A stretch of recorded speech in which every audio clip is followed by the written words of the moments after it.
Selamat pagi, Assalamualaikum warahmatullahi wabarakatuh. Om Swastiastu, Namo Buddhaya, salam kebajikan, Shalom, Rahayu, Rahayu buat kita semua. Terima kasih yang sudah bergabung pada pertemuan perkuliahan kita pada untuk yang perdana ini. Uh, kita akan masuk pada mata kuliah analisis sistem pengelolaan lingkungan atau biasa kita singkat ASPL ya. Tapi sebelum itu saya ingin menjelaskan dulu kontrak perkuliahan dan rencana pembelajaran untuk kelas yang saya ampu ini. Uh, untuk tata tertib perkuliahan sebenarnya ini sama dengan yang sudah Anda baca di pedoman akademik ketika Anda pertama kali bergabung atau masuk menjadi mahasiswa di Ubara Jaya. Ini berlaku apabila kita sudah full kelas offline ya. Mudah-mudahan pandemi COVID ini segera berakhir. Anda baca sendiri, ikuti ketentuannya. Lalu berdasarkan pedoman akademik juga, jadi saya informasikan bahwa ada empat komponen penilaian sebagai nanti evaluasi pembelajaran Anda di akhir semester, yaitu nilai kehadiran, nilai tugas. Di sini ada 5 ya, dosen harus menginput maksimum 5 nilai tugas. Lalu ujian tengah semester dan ujian akhir semester. Ada bentuknya masing-masing. Lalu yang perlu saya juga informasikan kepada Anda di sini bahwa Anda harus hadir minimal 75% pertemuan mata kuliah ASPL ini. Atau 12 kali pertemuan. Nah, kalau Anda tidak bisa memenuhinya, maka Anda tidak berhak mengikuti ujian akhir semester. Bahkan kalau kita di dosen, itu sistem SIA-nya akan mengunci. Dosen tidak bisa mengisi nilai bagi mahasiswa yang kurang kehadirannya sesuai aturan ini, begitu ya.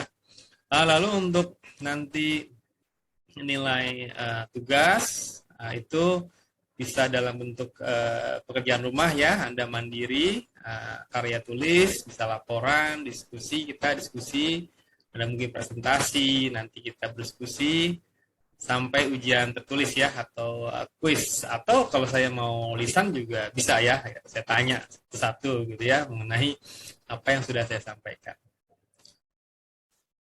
Lalu untuk deskripsi mata kuliah ASPL ini, jadi kita itu akan fokus belajar untuk mempelajari tentang alat-alat yang dipakai, alat-alat analisis dan prosedural yang dipakai dalam pengelolaan lingkungan supaya menuju pembangunan berkelanjutan. Jadi bagaimana sih pembangunan berkelanjutan ini dari perspektif kita orang teknik lingkungan, bagaimana supaya kita bisa mencapainya? Ya, kita akan mempelajari itu melalui alat-alat yang biasa kita pakai dalam menganalisis permasalahan lingkungan, gitu ya. Nah, nanti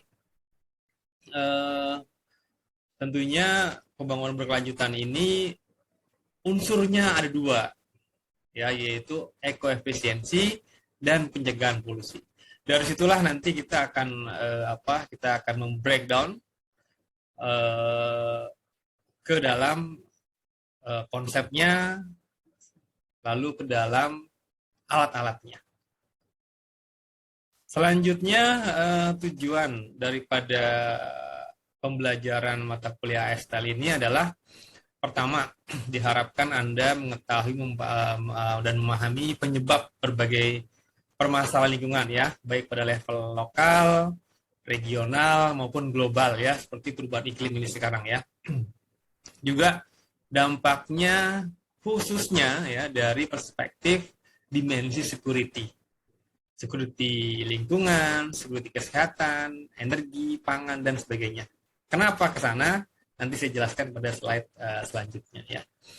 Lalu juga supaya agar Anda mengetahui, memahami filosofi dan konsep berkelanjutan dan bagaimana solusinya ya untuk kita mencapainya.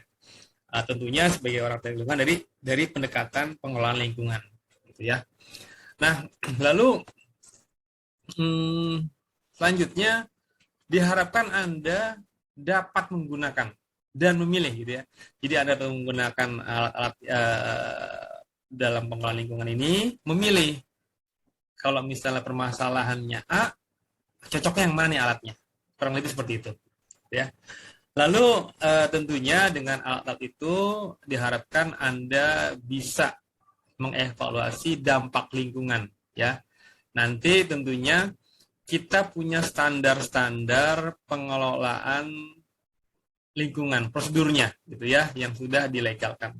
Misalnya izin lingkungan ya, AMDAL itu kan nanti sudah ada frameworknya tersendiri gitu.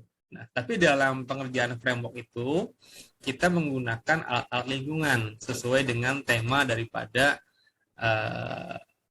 frameworknya itu, gitu ya. Oke, lalu, nah ini kemampuan akhir ya yang saya harapkan selepas menyelesaikan perkuliahan ini, Anda memiliki pengetahuan dan pemahaman mengenai penyebab lingkungan, permasalahan lingkungan, lalu menganalisis dampaknya, dan bisa memberikan rekomendasi solusi ya untuk mengatasi besaran dampaknya itu ya dengan menggunakan alat analisis dan prosedural dalam pengelolaan lingkungan ya. Mengatasi besarannya ya dalam arti bisa Anda menghilangkan atau ya Anda mereduce ya, Anda menguranginya, Anda mengendalikannya ya. Bagaimana supaya tetap polusi tidak bisa kita hindari, tapi misalnya bagaimana supaya polusi itu bisa memenuhi ambang batas baku mutu yang sudah ditetapkan oleh peraturan perundang-undangan di negara kita.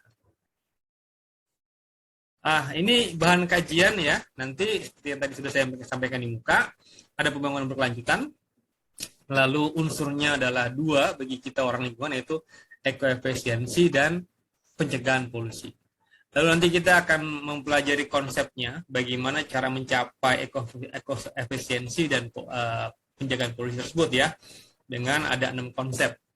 Ada green chemistry ya, kimia hijau, produksi bersih, TKM ya, life cycle thinking ya. Jadi kita nanti mempelajari siklus hidup suatu produk dari dia lahirnya, cradle to grave, dari sampai dia menjadi limbah nggak bisa digunakan lagi ya. Lalu desain untuk lingkungan, juga industrial ekologi ya. Nah, nanti kita akan belajar sedikit juga mengenai bagaimana supaya pengelolaan lingkungan ini bisa berjalan. Tentunya harus ada campur tangan pemerintah melalui administrasi politik ya, yaitu perundang-undangan. Lalu nanti, inilah yang saya sampaikan tadi, kita ada alat analisis, ada alat prosedural. Nah, bedanya apa ya? Jadi kita pelajari singkatnya adalah alat analisis ini nanti kita pakai pada alat prosedural. Alat prosedural tadi kalau di negara kita ya itu ya izin lingkungan ya, AMDAL ya. Gitu. Oke, ini bahan kajian kita sampai dengan akhir semester nanti. Nah, untuk apa yang tadi saya sampaikan di muka itu tercapai ya. Nanti ada RPS di SIA ya, Anda bisa download ya untuk mengetahui capaian tiap-tiap pembelajaran. Ya, ini contohnya misalnya gini ya, pada pertemuan pertama sub capaian pembelajarannya adalah mampu menjelaskan penyebab dan konsekuensi dari pemanasan global, gitu ya. Dampaknya kepada lingkungan dan manusia, dimensi ancaman yang harus ditanggulangi dihubungkan dengan visi dari universitas kita ya, yang diturunkan ke fakultas dan prodi, gitu ya. Nanti indikatornya ya, seperti itu ya, Anda baca sendiri ya.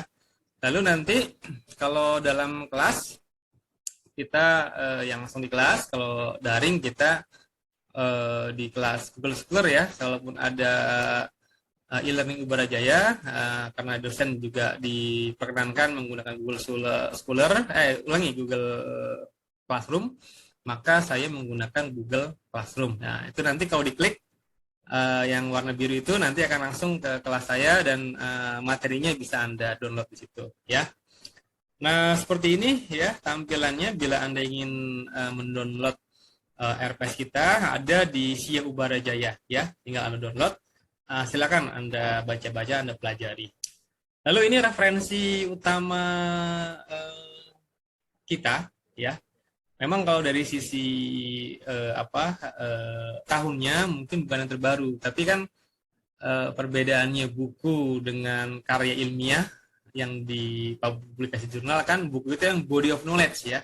Semuanya ada di situ. Nah, jadi buku itu selagi belum ada peneliti lain yang melakukan perubahan dari body of knowledge penelitian topik tema ya kita, maka buku tetap bisa dipergunakan gitu ya. Ini buku utamanya. Untuk detailnya buku-buku apa yang saya pakai silakan Anda baca di RPS saya tadi. Baik, sekarang kita coba masuk ke materi kita pertama, yaitu judulnya adalah perubahan iklim dan keamanan manusia. Nah, seperti kita ketahui, kita ini kan Ubara Jaya itu kan di bawah kepolisian ya. Maka visi kita itu kalau Anda baca mungkin di buku pedoman akademik juga ada ya, bahwa terwujudnya Ubara Jaya sebagai universitas unggulan di tingkat nasional yang berwawasan kebangsaan dan berbasis security guna menghasilkan sumber daya manusia yang mampu bersaing dan berperilaku baik.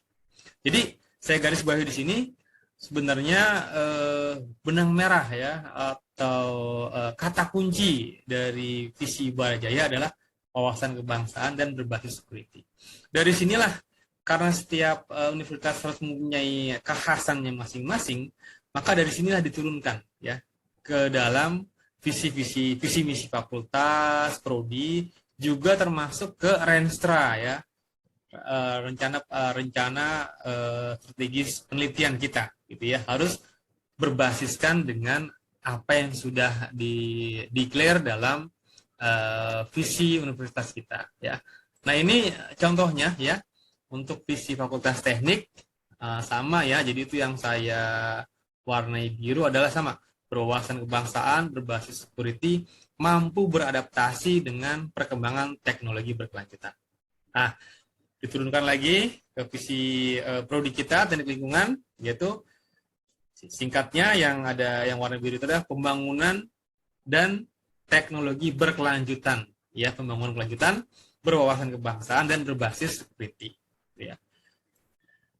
Security itu apa menurut pengertiannya ya? Kalau menurut pengertian Pak Aulin Jamin, Kapolri, former Kapolri ya, sangat dihormati, saya tahu di lingkungan Ubara Jaya, yang belum lama juga meninggal dunia ya, kurang lebih setahun atau 2 tahun yang lalu gitu ya.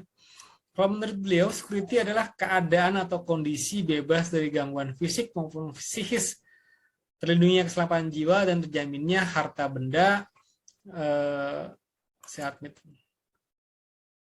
terjaminnya harta benda dari segala ancaman, gangguan dan bahaya. Nah, jadi ini lebih ke kayak pengamanan fisik ya, karena kepolisian gitu ya. Tapi konteksnya tetap menurut saya tidak bergeser, maksudnya tetap bisa bersambungan dengan konsep security yang diperluas. Nah, contoh konsep security yang diperluas, coba kita merefer kepada UNDP ya. Di sini jadi UNDP itu mendefinisikan ada 7 dimensi penting terkait security ini, yaitu 1. Economic security, 2. Food security, 3. Health security, 4. Environmental security, 5. Personal security, 6. Community security, 7. Political security. Nah, selanjutnya saya akan membahas 1-4 ya. Mudah-mudahan kalau 1-4 ini tercapai ya, idealnya gitu ya, misalnya tercapai, mudah-mudahan yang 5, 6, 7 juga akan tidak bermasalah. Gitu. Nah, permasalahan menurut GDP yang mendesak sekarang ini juga adalah terkait dengan perubahan iklim, gitu ya. Nih Anda teknik industri, ulangi ya, teknik industri, teknik lingkungan, itu kalau ditanya apa sih perubahan iklim, jawabnya pada belum benar, gitu ya. Coba saya minta satu aja, Anissa Agustin, apa itu perubahan iklim? Mungkin contohnya kayak pancaroba Pak, yang dari musim panas ke musim hujan, mungkin gitu Pak. Oh gitu ya, oke. Itu dampaknya ya, impact dampaknya. Baik, satu aja cukup bagi saya, karena saya kemarin juga sudah coba nanya yang lainnya. Jadi sekarang gini, Anda belum tepat menjawabnya, dengarkan ya, maksudnya dengarkan ini penting, karena kita kalau teknik lingkungan ditanya perubahan iklim itu apa, nanti nggak tahu, kita malu gitu kan. Ya, oke. Nah jadi begini, jadi perubahan iklim itu singkat cerita ya, karena di atmosfer kita ini banyak sekali CO2. Dalam arti begini, GHG emission, gas house emission itu nggak cuma CO2, ada SOX 3 4 gitu ya, NOx, CH4 termasuk. Tapi yang paling banyak di atmosfer kita sekarang ini adalah adalah CO2. Kenapa? Karena akibat pembakaran fossil fuel. Fossil fuel ini adalah bahan bakar yang kita gali ya, maksudnya kalau kita dulu teorinya kan minyak bumi, gas segala macam kan karena ada tumbuhan atau makhluk hidup yang mati jutaan tahun lalu gitu ya. Nah itu kita gali, akhirnya kita nemu minyak, nemu gas dan sebagainya, itulah jadi yang disebut fossil fuel gitu. Dibakar, CO2-nya ke atmosfer, mengendap di atmosfer ya. Oke, terus jadi begini, kenapa terjadi begitu? Karena ada hubungannya dengan revolusi industri. Revolusi industri dari 1 sampai sekarang ini itu yang menyebabkan global warming. Sekali lagi global warming, belum perubahan iklim, gitu ya, belum perubahan iklim. Jadi ini dilihat grafiknya naik, gitu. Nah, sekarang kita masuk ke perubahan iklim, ya. Dari mana asalnya, gitu. Scientificnya ya sudah jelas, gitu ya. Nah, jadi gini, dari pemanasan global itu nanti timbul perubahan iklim. Nah, masalahnya itu variability-nya itu masih beda-beda. Dalam arti begini, terjadi pemanasan global seluruh dunia, tapi dampaknya itu nanti berbeda-beda antara satu wilayah dengan wilayah lainnya. Misal, kalau di Amerika terkenal badai Katrina gitu ya, ada badai Katrina. Di Indonesia mungkin ada hujan yang nggak berhenti-berhenti. Terus patternnya itu berubah-ubah ya. Ini izin saya balik lagi ke slide ini ya. Kalau dilihat nih ya, changing rain and snow pattern ya. Udah gitu banyak storm tadi badai ya, banyak badai. Meningkat air laut karena apa? Di kutub pada mencair gitu ya.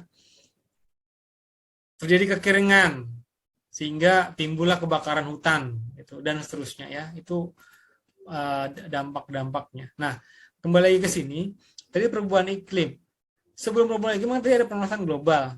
Bagaimana mekanismenya? Nah, itu Anda lihat tuh gambar yang ada mataharinya ini ya. Mataharinya ini. Jadi begini, sebenarnya bumi kita tuh butuh panas matahari.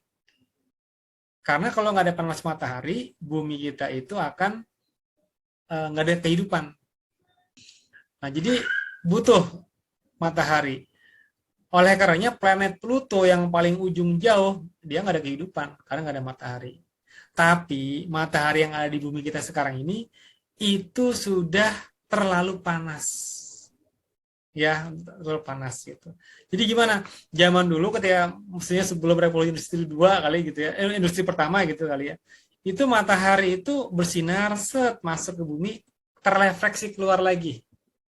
Nah, ini yang kuning gitu ya.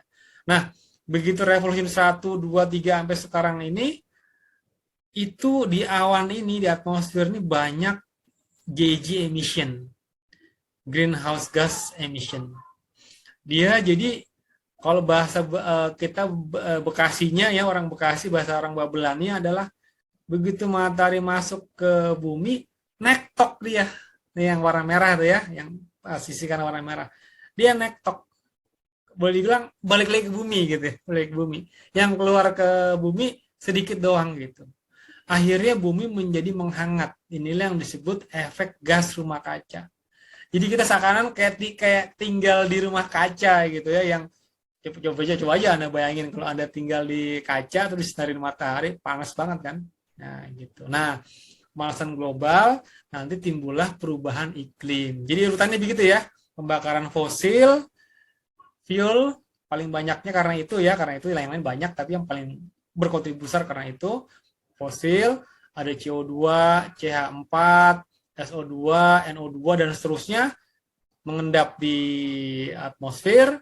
Itulah yang membuat akhirnya panas bumi kita ini. Matahari nektok dan sisi lainnya gas juga bikin panas bumi kita. Jadi seperti itu ya kalau ditanya tentang pemanasan global dan perubahan iklim. Nah, ini dampaknya ya ke health. Ya Anda nggak percaya ya. Nah, ke health, ke agriculture ya, segala macam ya. Jadi nanti termasuknya kenapa tadi saya bilang ke health, karena apa? Nanti saya jelaskan ada penelitiannya tentang malaria, tentang kalau di kita ini demam berdarah ya. Semakin hangat bumi, faktor-faktor nyamuk ya, pokoknya umumnya binatang-binatang itu tumbuh lebih mudah berkembang biak gitu ya. Karena kan Anda tahu kalau ada hidup di 4 musim, ada musim gugur gitu ya. Jadi begitu musim gugur, tumbuhannya itu gugur gitu ya. Dia dorman, disebutnya dorman. Dia seperti beku gitu ya, nggak bisa ngapa-ngapain gitu. Ntar tumbuh lagi begitu musim panas gitu ya. Sama, kalau Anda misalnya punya makanan, coba deh Anda taruh di luar, cepat basi. Tapi kalau Anda mau makannya besok, taruh di kulkas, besok tinggal dipanasin lagi bisa. Karena apa? Bakteri-bakteri nggak tumbuh di iklim yang dingin. Dengan iklim yang panas ini banyak dari yang kecil-kecil sampai yang besar itu binatang-binatang ya, termasuk virus corona mungkin ya, tumbuh. Banyak ya seluruhnya, juga sampai adanya kematian karena heat stroke. Anda biasanya mengenal cuman stroke, tapi di luar negeri yang 4 musim dia ada heat stroke. Stroke karena panas gitu ya. Jadi mereka biasa 4 musim, paling ya panasnya dingin terus, begitu musim panas banget kayak Jepang. Itu ketika musim panas banyak sekali ambulan lewat. Untuk terutama orang-orang tua ya yang kena heat stroke gitu ya. Dan seterusnya ini ya. Banyak sekali dampaknya. Nah, jadi kalau Anda baca koran, ya mungkin Anda belum nggak begitu masih kurang clear tuh. Kenapa begini, kenapa begitu gitu ya. Ya gitu tadi, adanya hujan nggak berhenti, timbulnya banjir ya. Adanya utara kutub selatan esnya mencair gitu ya, sehingga permukaan laut naik. Ya Anda lihat ada di gambar yang tengah ini Kepulauan Salomon. Dulu mereka bersatu, mereka satu wilayah. Tapi karena permukaan laut naik, akhirnya mereka terpisah-pisah sekarang. Gitu. Ini yang paling gampang diamati ya. Terkenal Kepulauan Salomon ini ya, karena perubahan iklim ini dia jadi menjadi pulau tersendiri terpisah-terpisah gitu ya. Dan seterusnya ya.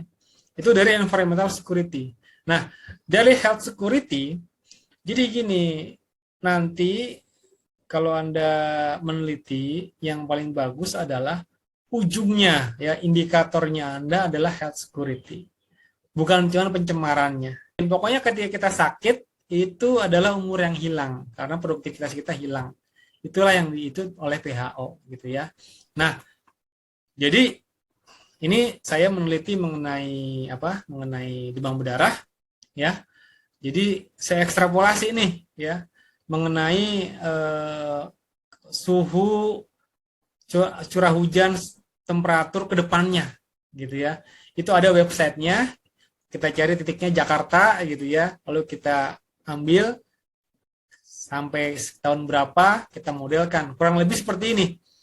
Ini yang ada garis ini, itu ada aktual data, model output. Jadi yang aktual data, saya punya data, lalu diekstrapolasi dengan apa yang dari dunia itu ya, perubahan iklim. Jadi prediksi itu Jakarta nanti tahun 2020, 2030, 50 naik sekian itu udah ada tuh ya. Nah, itulah yang kita ekstrapolasi. Singkat cerita, karena makin panas, logikanya itu makin panas, nyamuk berkembang biak sehingga Indonesia banyak yang kena demam berdarah. Totalnya adalah kalau sampai 2050 umur yang hilang sekitar 30 ribuan. Gitu ya. Nah, ini COVID, sekarang terkait COVID ya. Belum ada sih penelitian yang berani menyebutkan bahwa COVID itu karena pemanasan global. Dalam arti virus mudah berkembang biak dengan suhu yang makin menghangat. Belum ada penelitiannya. Nah, ini coba Anda dengarkan ya. Saya kurang lebih setahun lalu ketika lagi Delta sedang naik-naiknya, saya diundang oleh salah satu televisi swasta nasional. Nah, ini lihat prediksi saya ya. Tidak sejalan di mana? Di sini. Tapi coba saya suaranya aja ya.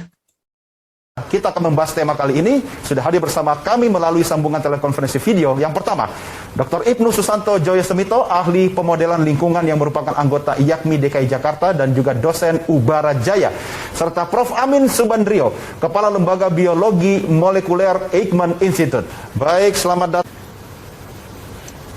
Lalu kalau ini prediksi saya, kemungkinan pandemi ini akan berakhir pada pertengahan tahun 2022. Kemungkinan gitu ya. Tapi saat itu yang disebutnya ini pandemi berakhir gitu ya, tapi belum selesai sakit-sakitnya ya. Nah, itu kemungkinan pada saat itu ini sudah seperti ada yang sakit tapi ya masih terkontrol. Ya, kalau dalam hal ini Pak Ibnu, saya percaya pada satu kata, lebih cepat selesai lebih baik. Oke, baik Bapak-Bapak, kita rehat sejenak. Nanti modelnya Mas Ibnu nggak jadi tuh pertengahan tahun depan selesai. Baik, apa sudah terdengar tadi? Minta perwakilan menjawab. Dengar, Pak. Dengar, ya. Jadi prediksi saya itu benar semua ya, karena saya simulasinya sampai Desember ya. Model saya di sebelahnya ya, logika model saya itu ada di gambar di sebelahnya gitu ya. Nah, mudah-mudahan cepat selesai. Sekarang kita udah tahu negara lagi mau nyiapin dari pandemi ke endemi gitu ya. Nah, food security ya tadi dulu ya, gini singkatnya, ini global warming berdampak kepada pertanian dan peternakan. Ternak bisa mati kalau kekurangan makanan minuman ya, air berkurang apa karena kekeringan, makanan karena petani akhirnya nggak punya pasokan. Sekarang begini simpelnya deh, zaman saya dulu diajari sama guru saya di SD ya, itu gini, musim hujan di Indonesia itu yang ber gitu ya. September, Oktober, November, Desember. Lagi tanam dipikir musim hujan, nggak taunya musim kering kemarau panjang gitu ya. Kurang air, asupan ininya kurang, jadi hasil pertaniannya nggak maksimal tuh. Kalau di foto ya ilustrasinya jagung jadi kecil, kebanjiran, kekeringan, serba salah sekarang. Ujung-ujungnya apa?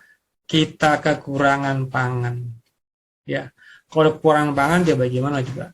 Kita bisa rebutan bahan pangan mungkin ke depannya ya. Oke, saya lanjut. Nah, sekarang ini terkait dengan energi security dan perubahan iklim. Tadi kita sudah saya paparkan bahwa perubahan iklim, climate change karena pemanasan global, karena global warming. Global warming karena pembakaran fossil fuel, gitu ya. Nah, idealnya kita memang jangan lagi membakar fossil fuel, idealnya supaya CO2 dan gas GRK lainnya enggak ada di atmosfer gitu. Oke, gimana, cukup? Cukup, Pak. Cukup, oke. Kalau begitu, Cukup, Pak, sepertinya, Pak. iya, Kalau begitu terima kasih, nanti saya share materinya di Google Classroom ya.